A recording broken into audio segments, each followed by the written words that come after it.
Dual টোনের শাড়ি চাই তো, প্লেন বর্ডারের মধ্যে আজকে নিয়ে চলে এসেছি ডুয়েল টোন ওয়ালা শাড়ি। খুব সুন্দর দেখতে পিসটা, জাস্ট দেখে নাও, একদম অপূর্ব দেখতে।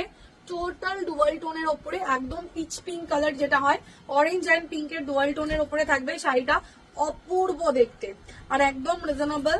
তোমাদের এটা আবার পাটলিতেও থাকবে, আমার নিজেরও একটা নেওয়া আছে, জানি না দেখেছো কিনা, একদম পার্পল কালার, আমি একটা নিজেও নিয়ে নিয়েছি। সো যারা ভাবছো নেবো, জাস্ট দেখে নাও। ডুয়াল টোনটা দেখো, খুব সুন্দর দেখতে, ফুল বডিটা প্লেন থাকবে এন্ড এইটা থাকছে পাড়ের বর্ডারটা। দাম যাচ্ছে 1300 টাকা, 1300 এ পাবে, মানে 1300 টাকা শাড়ি 1300 টাকার মতো। এটা হচ্ছে আঁচলের কাজটা, দেখে নাও, পুরো আঁচলটা থাকবে এরকম ওয়ার্কের মধ্যে and this is blouse piece. Blouse পিসটাও টোটাল কাজ করা থাকবে, সেলফে ওয়ার্ক করা থাকবে এন্ড এইটা থাকবে তোমাদের পাটলির কাজটা। পাটলির কাজটা জাস্ট দেখো কতটা সুন্দর দেখতে। দাম যাচ্ছে তোমাদের জন্য 1300 টাকা। জাস্ট স্ক্রিনশট নিয়ে হোয়াটসঅ্যাপ করতে হবে, ভিডিও শেয়ার করে শাড়ি বুকিং করলে শাড়ির সাথে থাকবে আরো একটা সুন্দর গিফট। দেখা হচ্ছে নেক্সট ভিডিওতে।